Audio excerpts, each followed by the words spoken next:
Okay, so the last chapter introduced Isabel and Ruth, who were slaves to Miss Mary Finch, but Miss Mary Finch has passed away, and now her nephew Robert, Mr. Robert, is taking charge, and he's taking Isabel and Ruth back to his house, and he's going to sell them at an auction. And poor Isabel is so worried about this. She says Miss Mary Finch had written in her will that Isabel and Ruth were to be free, but Mr. Robert says, "Oh no, they are my possession now." The snake took us to Miss Mary's house to collect our blankets and two small shoes, but nothing else, so she's referring to Mr. Robert as a snake. We couldn't take Mama's shells, nor Ruth's baby doll made of flannel bits and calico, nor the wooden bowl Papa made for me.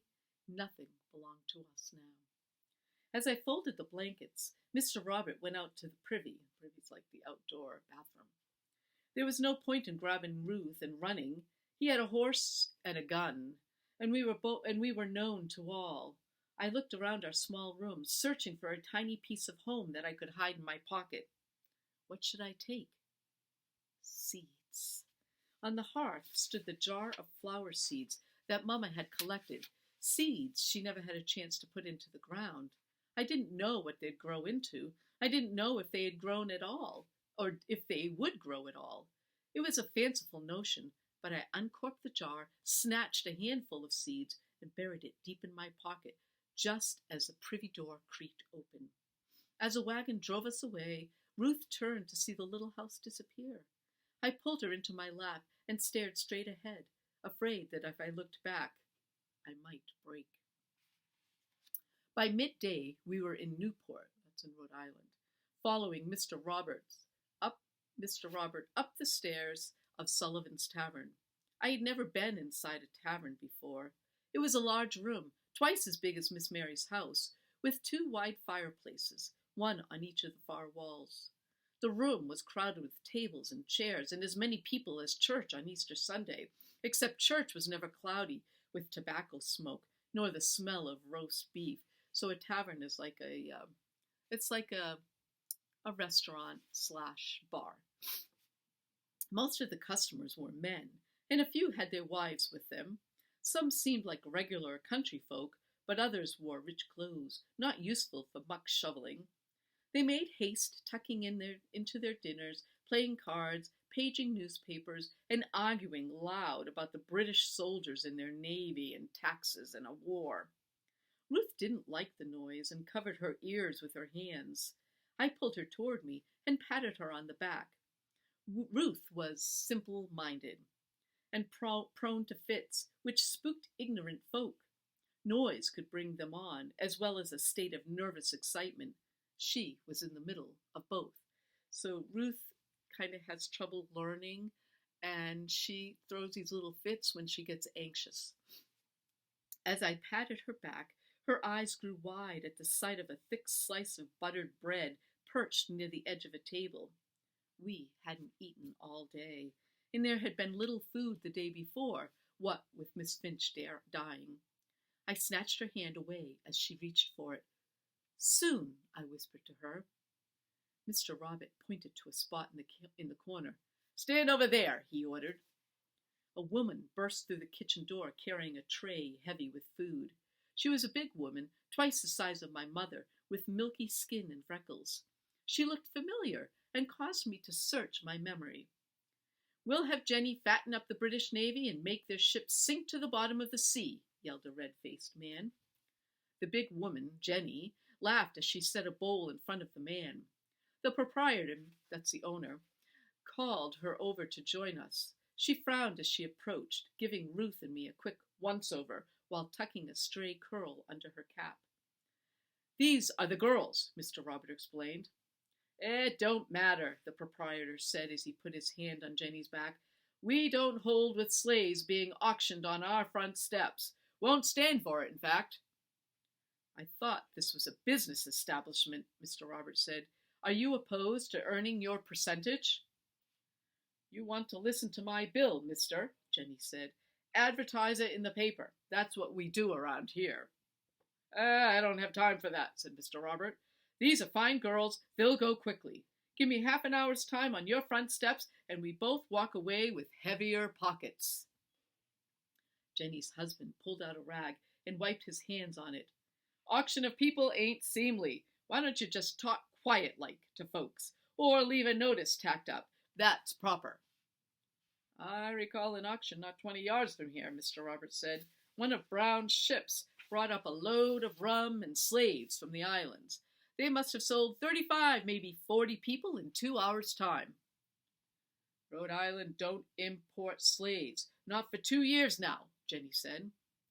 All the more reason why folks want to buy what I have to sell. I want this done quickly. I have other business to tend to. Is that our problem, Bill? Jenny asked her husband. He says that like it's our problem. Ease off, Jenny, Bill said. The girls look hungry. Why don't you take them to the kitchen? Jenny looked like she had plenty more to say to Mr. Robert, but she gave Ruth and me a quick glance and said, Follow me. Mr. Robert grabbed my shoulder. They've already eaten. No charge, Jenny said evenly. I like feeding children. Oh, Mr. Robert released me. Well then, that's different. Jenny closed the kitchen door behind her and motioned for Ruth and me to sit at the table in the middle of the room. A cauldron of stew hung about the fire in the hearth, and 2 fresh pies were cooling by the window. Eat first, she said, then talk. She cut us slices of brown bread and ham and poured us both big mugs of cider. Ruth gulped hers down quick and held out her mug for more.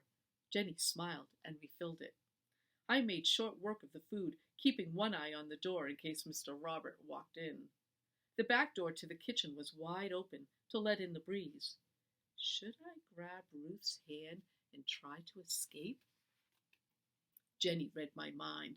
No sense in running. She shook her head from side to side. He'd find you right away. I scowled at my bread and took another bite. I'd help you if I could, she said. It'd be the least I could do for Dinah. I wasn't sure that I had heard her right. Pardon me, ma'am? You're Dinah's girl. Knew you when you walked in the door. You knew my mother? Jenny stirred the cauldron of stew. Your mother and your father both. I held you when you were just a day old. I heard she passed away last year. My condolences. She cut 2 pieces from the apple pie and gave them to Ruth and me. I was indentured when I was your age. Old Master Malbone had 5 of us from Ireland, alone with near 30 slaves. Worked us all just as hard, but after 7 years, I could walk away, thank the Lord. Dinah was real friendly to me when I first got there, helped me get used to a new place and people ordering me around. I thought I knew you, I said. She smiled warmly and snatched a piece of apple from the pie plate. You always were the best remembered I ever saw. We used to make a game of it. Tell you a line to memorize or a song. Didn't matter how much time passed, you'd have the whole thing in your mouth. Made your parents proud. A serving girl came through the door and the talk stopped. Once Jenny had loaded up her tray and sent her back out, she sat down next to me. How did you come to be with that man, she asked. I thought you were at Miss Finch's place. I quickly explained the dizzy events of the last 2 days. There's no telling what happened to the lawyer, Jenny said when I was finished. Boston is a terrible confusion. First the King's Army, and now Washington's. What should I do? I asked.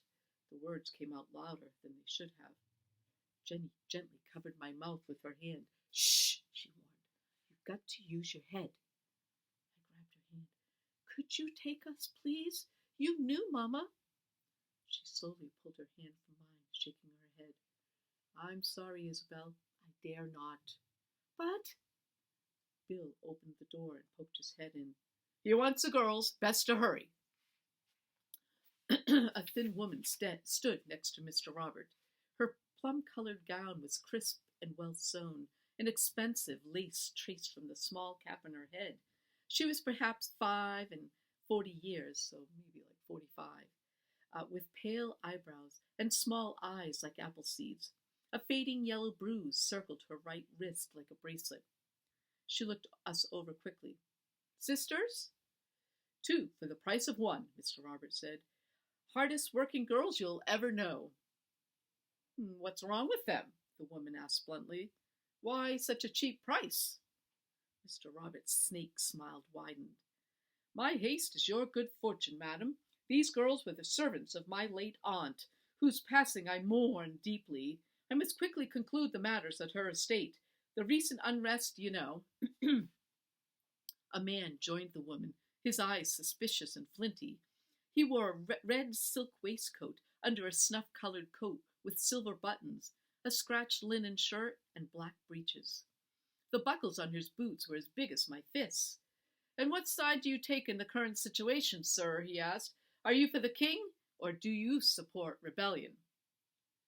Conversations at nearby tables stopped as people listened in. I pledge myself to our rightful sovereign, the king, sir, Mr. Roberts said. Washington and his rabble may have taken Boston, but that's the last thing they'll take. The stranger gave a little bow and introduced himself. Elihu Lockton, at your service, sir. This is my wife, Anne. Mr. Robert bowed politely in return, ignoring the muttering at the table behind me. May I offer you both some supper and drink, that we might be better acquainted? They all sat down, and Jenny swooped over to take their orders. Ruth and I stood with our backs against the wall, as Mr. Robert and the Locktons ate and drank. I watched them close. The husband was a head taller and twice the girth of most men, so he was kind of large. His shoulders rounded forward, and his neck seemed to pain him, for he often reached up to rub it. He said he was a merchant with business in Boston, New York, and Charleston, and complained about how much the Boston uprising had cost him. His missus sipped Jenny's chowder, shuddered at the taste, and reached for her mug of small beer. She stole glances at us from time to time. I could not figure out what kind of mistress she would be. In truth, I was struggling to think straight. The air in the tavern had grown heavy, and the weight of the day pressed against my head. When the men took out their pipes and lit their tobacco, Ruth sneezed, and the company all turned and considered us. Well then, Lockton said, pushing back from the table to give his belly some room, the wife is looking for a serving wench. Mrs. Lockton crooked a finger at us. Come here, girls. I took Ruth by the hand and stepped within reach. Mrs. Lockton studied our hands and arms, looked at our feet, and made us take off our kerchiefs to look in our hair for nits, meaning like lice. Can you cook? She finally asked me. Not much, ma'am, I admitted. Just as well, she said. I don't need another cook. What do you do? I put my arm around Ruth. We can scrub your house clean, and we can care for cows and pigs, work your garden, and carry just about anything. My aunt trained them up herself, Mr. Robert added, and they come with blankets and shoes. Lockton sighed. Why not wait, Anne, and procure another indentured girl in New York? His wife sat back as Jenny arrived with coffee. Indentured servants complain all the time and steal us blind at the first opportunity. I'll never hire another one of them. Jenny set the tray on the table so hard that the cups rattled in their saucers. Lockton reached for a plate of apple pie. Are you sure we need two? These are uncertain times, dear, he said. Mrs. regarded Ruth. This one looks simple. Is she? Ruth gave her a shy smile. I spoke before Mr. Robert could open his mouth. She's a good simple, ma'am. Does what she's told. In truth, she's a harder worker than me. Give her a broom and tell her to sweep, and you'll be able to eat off the floor. Jenny poured a cup of coffee and set it in front of the missus, spilling a little on the table. She's prettier than you, Mrs. said, and she knows how to hold her tongue. She turned to her husband. The little one might be an amusement in the parlor. The big one could help Becky with the firewood and housekeeping. Jenny pressed her lips together and poured coffee for Lockton and for Mr. Robert. Mrs. bent close to Ruth's face. I do not brook foolishness, she said. Ruth shook her head from side to side. No foolin', said Ruth. The missus cocked her head to one side and stared at me. And you? You are to address me as madam. I expect obedience at all times. Insolence will not be tolerated, not one bit, and you will curb your tendency to talk.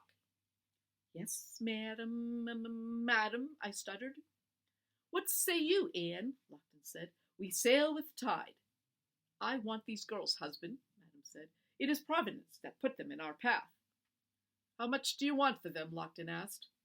Mr. Robert named his price. Our price.